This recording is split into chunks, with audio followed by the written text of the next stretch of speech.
নওগাঁর মান্দায় কাবিটা প্রকল্পের রাস্তায় অনিয়মের অভিযোগে মানববন্ধন কর্মসূচি। নওগাঁ প্রতিনিধি।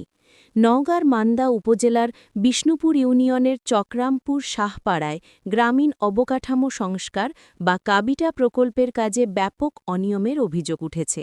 অভিযোগের প্রতিবাদে এলাকাবাসী মানববন্ধন কর্মসূচি পালন করেছেন। আমরা বললাম যে ঢালাইটা শনিবারের দিন করেন, উনি শুক্রবারে লোকলে আসে কাকে বলালে কওয়ালে ঢালাই করতে চলে গেলেন।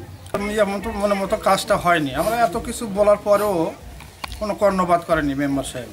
গত শুক্রবার জুম্মার নামাজের সময় চক্রামপুর শাহপাড়া ঢালাই রাস্তা হতে শাহপাড়া জামে মসজিদ পর্যন্ত রাস্তাটিতে ঢালাই কাজ করা হয়, কিন্তু শিডিউল অনুযায়ী কাজ হয়নি। বরাদ্দ অনুযায়ী ইট, বালু ও খোয়ার পরিমাণ কম ব্যবহার করা হয়েছে বলেও অভিযোগ করেন তারা।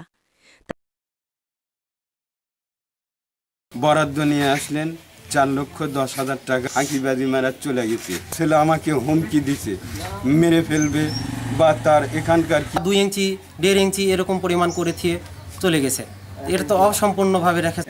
আমরা নামাজের আগে যখন দেখেছি যে 100 ফিট রাস্তার কাজ ভালো করেছে, তারপর আর কাজ ভালো করেনি।